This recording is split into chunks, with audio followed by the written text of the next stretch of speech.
Rail सेवा आचरण नियम, रेलवे सर्विस कंडक्ट रूल, ये नियम 1966 में बनाए गए। इसके तहत कर्मचारियों के आचरण के मानक निहित किए गए हैं, जिनका पालन प्रत्येक रेल कर्मचारी को करना होता है। ये संख्या में कुल 26 हैं, जिनका कि उल्लेख IREC वॉल्यूम 1 में किया गया है। इसका संक्षेप विवरण अगर हम देखें तो रूल वाइज इस प्रकार रहेगा। नंबर 1, प्रत्येक रेल सेवा आचरण नियम की उद्देशिका उल्लेखित है, अर्थात रेल संगठन में कार्यरत राजपत्रित अधिकारी अराजपत्रित कर्मचारियों पर समान रूप से लागू होते हैं। नियम नंबर 2 में दिया हुआ है परिभाषाएं, अर्थात इसमें दी गई कुछ ऐसे टर्म्स यूज किए गए हैं जिनकी की परिभाषाएं इसमें दी गई है।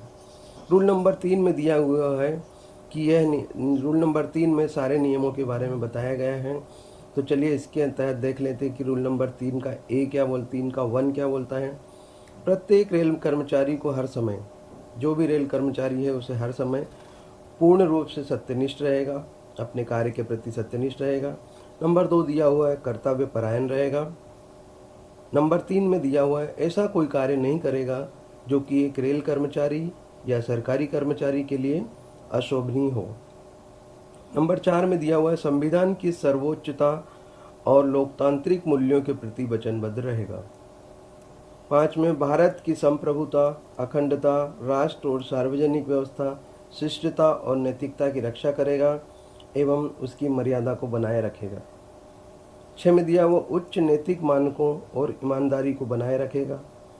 राजनीतिक तटस्थता बनाए रखेगा, किसी भी राजनीतिक दल का अपनी ओर से सपोर्ट नहीं करेगा। नंबर 8 में दिया हुआ है कर्तव्यों के निर्वहन में योग्यता, ईमानदारी और निष्पक्षता के सिद्धांतों को बढ़ावा देगा। 9 में दिया हुआ जवाबदेही और पारदर्शिता रहेगी, अकाउंटेबिलिटी और ट्रांसपेरेंसी बनाए रखेगा अपने जॉब के प्रति। 10 में दिया हुआ जनता, खासकर जो विशेष कमज़ोर वर्ग हैं उसके प्रति अनुक्रियाशील बना रहेगा, मतलब उनके कार्यों को प्रति अपना ड्यूटीफुल रहेगा। 11 नंबर में दिया हुआ है जनता के साथ शिष्ट एवं सद्व्यवहार बनाए रखेगा। 12 में दिया हुआ है केवल लोक हित में निर्णय लेगा, सार्वजनिक संसाधनों का उपयोग कार्यकुशलता और प्रभावी ढंग से तथा मितव्ययता से करेगा और करवाएगा भी।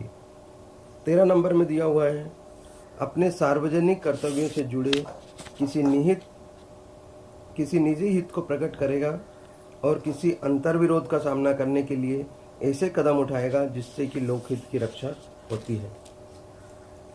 14 में दिया हुआ है किसी व्यक्ति अथवा संगठन से किसी प्रकार का वित्तीय अथवा अन्य प्रकार का आभार स्वीकार नहीं करेगा जिससे सरकारी कार्यों का निष्पादन प्रभावित हो। 15 में दिया हुआ है रेल का सेवक के रूप में अपने पद का दुरुपयोग नहीं करेगा, न ही स्वयं के लिए, अपने परिवार के लिए या मित्रों के लिए वित्तीय अथवा भौतिक संसाधन के रूप में लाभ प्राप्त करने के लिए कोई निर्णय नहीं लेगा। 16 नंबर केवल योग्यता के आधार पर निर्णय लेगा और सिफारिश करेगा। 17 नंबर ईमानदारी और निष्पक्षता से कार्य करेगा, किसी के प्रति विशेषकर समाज के गरीब और सुविधाओं से वंचित वर्गों के प्रति भेदभाव नहीं करेगा। 18 किसी कानून, नियम, विनिमय और स्थापित परिपाटियों के विरुद्ध कोई कार्य करने से दूर रहेगा। 19 नंबर अपने कर्तव्य पालन के प्रति अनुशासित रहेगा और स्वयं को संसूचित विधि सम्मत आदेशों का पालन करेगा। 20 नंबर हुआ है तत्सामयिक किसी कानून में की गई उपेक्षा के अनुसार विशेषकर ऐसी सूचना जिसके प्रकटन से भारत की संप्रभुता, एकता और राष्ट्र की सुरक्षा, राष्ट्र की राजनीतिक, वैज्ञानिक या आर्थिक हित, विदेशों के साथ मैत्रीपूर्ण संबंधों पर प्रतिकूल प्रभाव पड़ता हो या किसी अपराध के प्रति दुष्प्रेरणा मिलती हो या किसी व्यक्ति को अवैध या गैर कानूनी लाभ प्राप्त होता हो के संबंध में अपने शासकीय दायित्व का निर्वहन करते हुए गोपनीयता बनाए रखेगा। 21 नंबर अपने उच्चतर पेशेवर योग्यता और समर्पण के साथ कर्तव्यों का निर्वहन करेगा। ये 3 का A में 21 जो है सब क्लॉज दिए हुए हैं। उसके बाद में आ जाता है 3 का 2। 3 का 2 में दिए हुए हैं 2 नियम, तो 3 2 का 1 देख लेते हैं। पर्यवेक्षक पद धारण करने पर प्रत्येक रेल कर्मचारी अपने अधीनस्थ काम करने वाले सभी कर्मचारियों की सत्यनिष्ठा और कर्तव्य परायण सुनिश्चित करेगा। अगर आप एक सुपरवाइज़र हैं तो आपकी ड्यूटी रहेगी कि आपके जो सबॉर्डिनेट जितने भी हैं वो उन सभी के सत्यनिष्ठा और ड्यूटीफुल के प्रति आप सुनिश्चित करेंगे और उनकी जवाबदारी आपकी रहेगी। नंबर 2 दिया हुआ है, प्रत्येक रेल कर्मचारी सक्षम अधिकारियों के निर्देशानुसार कार्य करेगा। लिखित आदेश नहीं मिलने पर यथाशीघ्र आदेशों की पुष्टि लिखित में प्राप्त करेगा। परिस्थिति उत्पन्न होने पर विवेकाधिकारों से सर्वोत्तम निर्णय लेकर कार्य करेगा। 3 का देख लेते हैं। 1, प्रत्येक रेल कर्मचारी तत्परता और शिष्टता से कार्य करेगा और सौंपे गए कार्यों में बिना विलंब उसे पूरा करेगा। नंबर 2, प्रत्येक रेल कर्मचारी सरकार द्वारा बनाई गई नीतियों का पालन करेगा, जैसे विवाह करने की उम्र, पर्यावरण की संरक्षा, वन्य जीवों का संरक्षण, सांस्कृतिक विरासतों का संरक्षण, महिलाओं के विरुद्ध अपराधों अथवा क्रूरता के संबंध में बनाई गई नीतियाँ। ये जवाबदारी प्रत्येक रेल कर्मचारी की रहेगी। 3 नंबर में, प्रत्येक रेल कर्मचारी किसी महिला के प्रति उसके कार्यस्थल पर किसी भी प्रकार की प्रत्यक्ष अथवा परोक्ष अभद्रता अथवा यौन उत्पीड़न का कार्य नहीं करेगा तथा पर्यवेक्षक प्रभारी इस प्रकार की घटनाओं को रोकने के लिए समुचित प्रयास भी करेगा। मतलब ये 3 नंबर जनरली एग्जाम में पूछा जाता है, सेक्सुअल हैरासमेंट के बारे में है। तो इसमें पर्यवेक्षक मतलब सुपरवाइज़र की भी जवाबदारी दी गई है कि वो इसे रोकने के लिए अप्रोप्रिएट एक्शन लेगा, उसे समुचित प्रयास करेगा। अब यहाँ से नियम नंबर 4 चालू होता है। तो अब हम पूरे 26 देखते हैं। नियम नंबर 4 में दिया हुआ है, कोई भी रेल कर्मचारी सरकारी सहायता प्राप्त कंपनी या फर्म में नौकरी के लिए अपने प्रभाव का उपयोग नहीं करेगा। अगर आप किसी ऑफिसर के पद पर कार्य कर रहे हैं और अगर किसी आप कंपनी से कोई कॉन्ट्रैक्ट या ऐसा कोई आपका ऑफिशियल व्यवहार होता हो तो आप उस कंपनी में अपने किसी संबंधित को या अपने किसी परिचित वाले को नौकरी के लिए आप उसका अपने प्रभाव का दुरुपयोग नहीं करेंगे। नियम नंबर 5 में दिया हुआ है कि रेल कर्मचारी का राजनीतिक गतिविधियों और चुनाव में भाग लेना वर्जित है। कोई भी रेल सेवक किसी राजनीतिक पार्टी या ऐसे संगठन से जो राजनीतिक गतिविधियों से जुड़ा हो का न तो सदस्य रहेगा और न ही उनसे कोई संबंध रखेगा। चुनाव प्रचार तथा किसी के पक्ष में अपने प्रभाव का उपयोग अथवा किसी राजनीतिक दल का सदस्य एवं उसकी सहायता इत्यादि नहीं करेगा। वोट देते समय यह प्रकट नहीं करेगा कि उसने किसको वोट दिया है या वह किसे जिताना चाहता है। नियम नंबर 6, संघ और संगठन में सम्मिलित होना वर्जित है। अगर इस नियम को देखा जाए तो रेल कर्मचारी किसी ऐसी संस्था या संघ में सम्मिलित नहीं होगा जिसके उद्देश्य देश की एकता और अखंडता के विरुद्ध हो अथवा जिसे सरकार ने पाबंद कर रखा हो। रेल की मान्यता प्राप्त यूनियनों के लिए वह नियम लागू नहीं होते। यूनियन में आप भाग ले सकते हैं। नियम नंबर 7 है, प्रदर्शन, धरना, जुलूस में भाग लेना वर्जित है। इस नियम के अनुसार कोई भी रेल सेवक ऐसे प्रदर्शन, धरने और जुलूस में भाग नहीं लेगा जिसमें भारत की एकता, संप्रभुता, राष्ट्र की सुरक्षा, विदेशी राष्ट्र के साथ मैत्रीपूर्ण संबंध, जनता के प्रति शांति, असुविधा और शालीनता और नैतिकता पर विपरीत प्रभाव पड़ता हो, न्यायालय की अवमानना हो या आपराधिक गतिविधियों को बढ़ावा मिले। नियम नंबर 8 दिया हुआ है, प्रेस या मीडिया से संबंध रखना वर्जित है। इस नियम में ये नियम इम्पोर्टेंट है, पूछा जाता है। रेल कर्मचारियों का बिना प्रशासन की मंजूरी लिए कलात्मक, साहित्यिक, वैज्ञानिक, सांस्कृतिक मामलों को छोड़कर प्रेस या दूसरे मीडिया से संबंध नहीं रखेगा। नियम नंबर 9, सरकार की आलोचना वर्जित है। ये भी इम्पोर्टेंट है।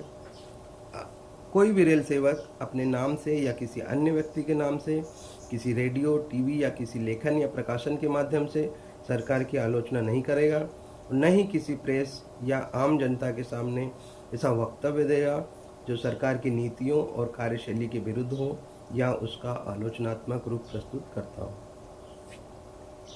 नियम नंबर 10 है, जांच अधिकारी या प्राधिकारी के समक्ष गवाही देना वर्जित है। रेल कर्मचारी का बिना मंजूरी लिए किसी समिति, प्राधिकरण, कोर्ट इत्यादि के समक्ष गवाही देने पर पाबंदी है। अगर इसको हम समझें तो ये है कि अगर आप एक रेल कर्मचारी हैं और किसी प्रकार का कोई एक्सीडेंट या कुछ हो जाता है और अगर कोई प्रेस मीडिया या कोई आपसे आके कुछ क्वेश्चन पूछता है तो आप जब तक जवाब नहीं देंगे तब तक कि आपको उसके लिए प्राधिकृत नहीं किया गया। 11 नंबर में देते हैं आप आधिकारिक सूचनाओं के संप्रेषण पर रोक। आधिकारिक सूचनाओं के रेल कर्मचारी अपने पद पर रहते हुए अनाधिकृत रूप से सूचनाएं प्रेस मीडिया या जनप्रतिनिधि आदि को प्रदान नहीं करेगा। आप रेलवे के बारे में कोई भी जानकारी मीडिया जनप्रतिनिधि आदि को नहीं देंगे। नियम नंबर 12 बोलता है कि अंशदान या चंदे पर प्रतिबंध। रेल कर्मचारी के द्वारा चंदा मांगना, स्वीकार करना, एकत्र करना इत्यादि पर प्रतिबंध है और न ही वह अपने आप को किसी भी ऐसी गतिविधियों से जोड़ेगा जो धन की उगाही असंवैधानिक रूप से करती हो। नियम नंबर 13 उपहार के बारे में है, इम्पोर्टेंट है। रेल कर्मचारी द्वारा उपहार स्वीकार करने पर प्रतिबंध है, लेकिन विवाह वर्षगांठ या अन्य सामाजिक अवसरों पर निम्नलिखित सीमा तक सूचना देकर अनुमति प्राप्त कर उपहार स्वीकार किया जा सकता है। निकट संबंधी या मित्रों से जिन्हें सरकारी संबंध नहीं हो, रेल कर्मचारी ग्रुप ए वाला जो है 25,000 रुपये तक, ग्रुप बी वाला 15,000 रुपये तक और ग्रुप सी वाला 7,500 रुपये अथवा ग्रुप डी वाला 1,000 रुपये तक स्वीकार कर सकता है। मतलब ऐसे निकट संबंधी या मित्र जिनके सरकारी संबंध नहीं हो, बिना ऑफिशियल उसके रिलेशन के, अगर वो है एम्प्लॉय मतलब व्यक्ति, तो उससे इस लिमिट में वो ले सकता है। अन्य ग्रुप से ग्रुप ए और ग्रुप बी 5,000 रुपये, ग्रुप सी और ग्रुप डी 2,500 रुपये तक स्वीकार कर सकते हैं। मतलब जिनसे अगर उसका सरकारी संबंध है तो उससे 5,000 रुपये और ग्रुप डी वाला 2,500 रुपये तक स्वीकार कर सकता है। 13A दहेज पर प्रतिबंध, ये भी इम्पोर्टेंट है। 13 का ए दहेज पर प्रतिबंध। डॉरी, कोई भी रेल कर्मचारी न तो दहेज देगा, न लेगा और न ही किसी को उसके लिए प्रेरित करेगा अथवा प्रत्यक्ष और परोक्ष रूप से इसकी मांग नहीं करेगा।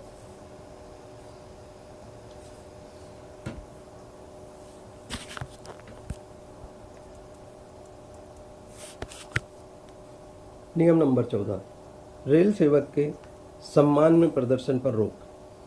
प्रशासन की अनुमति लिए बिना कोई भी रेल कर्मचारी अपने सम्मान में कोई सार्वजनिक प्रदर्शन, सम्मान पत्र, प्रमाण पत्र अथवा समारोह में भाग नहीं लेगा। नियम नंबर 15 किसी निजी व्यापार और नौकरी पर प्रतिबंध।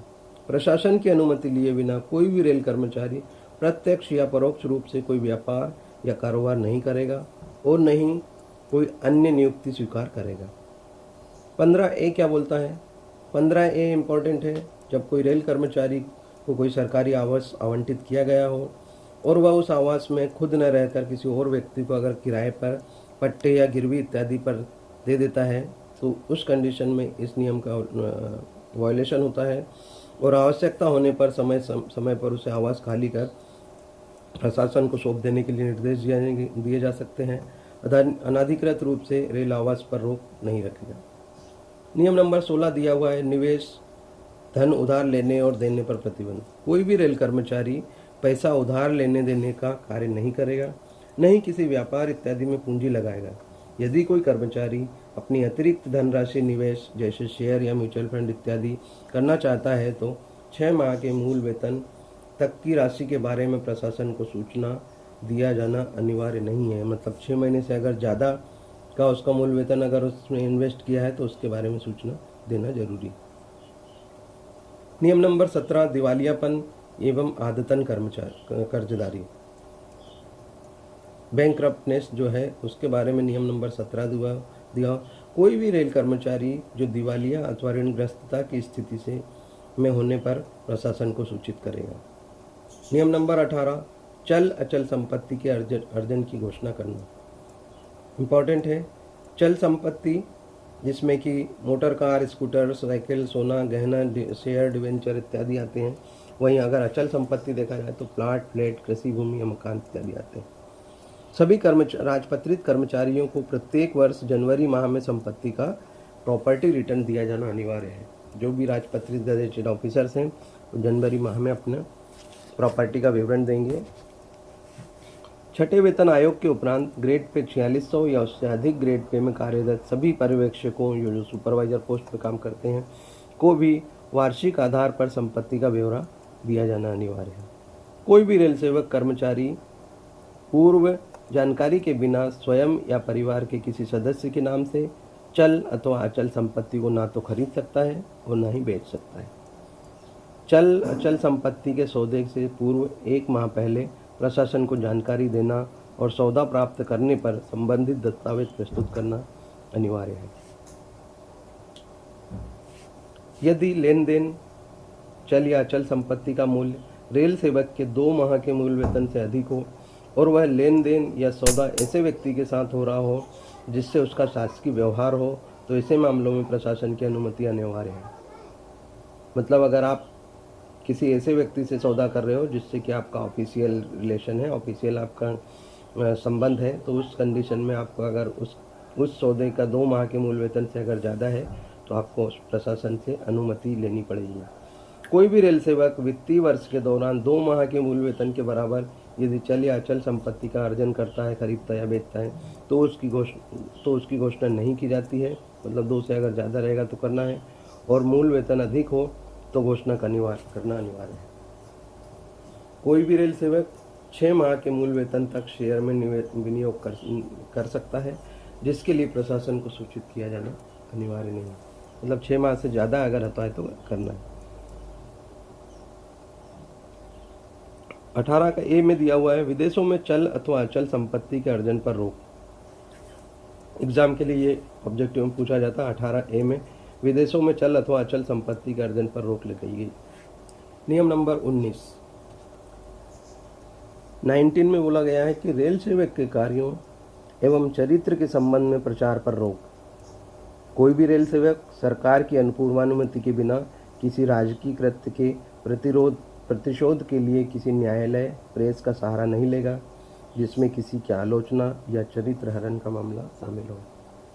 नियम नंबर 20 विभागीय या अन्य प्रभाव का उपयोग वर्जित है। इसमें कोई भी रेल कर्मचारी अपने स्वयं के लाभ के लिए गैर सरकारी या अन्य प्रभाव का उपयोग नहीं करेगा, जैसे स्थानांतरण, पदोन्नति या अपना जो फेवरेट स्टेशन में उस पर अपनी पदस्थापना लेना, अपना पोस्टिंग कराना। नियम नंबर 21 बोलता है कि विवाह के संबंध में प्रतिबंध। विवाह के संबंध में प्रतिबंध क्या हो सकते हैं? रेल कर्मचारी सरकार द्वारा बनाए गए नियमों के विवाह के संबंध में बनाए गए नियमों का पालन करेगा, जैसे विदेशी युवती से विवाह नहीं करेगा, नाबालिग बालकों का विवाह नहीं करेगा, विवाहित महिला किसी जिसका कि पति मौजूद हो उससे विवाह नहीं करेगा। कतिपय अपवादों को छोड़कर 1 से अधिक पति या पत्नी रखना वर्जित किया गया है इस नियम में। नियम नंबर 22 देख लेते हैं कि मादक पदार्थ मतलब ड्रिंक करना, शराब का सेवन करने पर इसमें रोक लगाई है। प्रत्येक रेल कर्मचारी नशीले पेय या औषधि इत्यादि का सेवन ड्यूटी के दौरान नहीं करेगा, न ही किसी सार्वजनिक स्थान पर इनका सेवन करेगा। मतलब शराब पर निषेध अगर देखा जाए तो 22 में 22 नंबर में दिया हुआ है। और 22A का बोलता है बाल श्रम पर रोक। कोई भी रेल सेवक जो अपने कर्मचारी जो है वो 14 वर्ष से कम उम्र के बच्चों को अपने यहाँ पर रोजगार में नहीं रखेगा। नियम 23 बोलता है कि इसमें नियमों की व्याख्या करने का अधिकार राष्ट्रपति में निहित किया गया है। जो भी नियम की व्याख्या करेगा वो राष्ट्रपति करेंगे, माननीय राष्ट्रपति को अधिकार है। इसके तहत नियमों में 24 नंबर में इसके तहत नियमों में अधिकारों का प्रत्यायोजन का प्रावधान किया गया है। 25 में दिया हुआ है इसके तहत नियमों को निरस्त करने का अधिकार का प्रावधान किया गया है। और 26 में दिया हुआ है इसके तहत सभी संबंधित प्रशासनिक आदेशों के बारे में चर्चा की गई। तो इस तरह ये दोस्तों टोटल 26 रूल्स थे, उनका मैंने एक ब्रीफ इंट्रोडक्शन आपके सामने प्रस्तुत किया। आई होप कि ये वीडियो कहीं ना कहीं आपको किसी न किसी एग्ज़ाम में आपके लिए हेल्पफुल होगी। अगर हेल्पफुल होती है तो इसी तरह बने रहिए मेरे साथ और अपने गोल को अचीव करिए। मिलते हैं नेक्स्ट वीडियो में, तब तक के लिए इसी तरह पढ़ते रहिए और मुस्कुराते रहिए। God bless you all. Thank you for watching.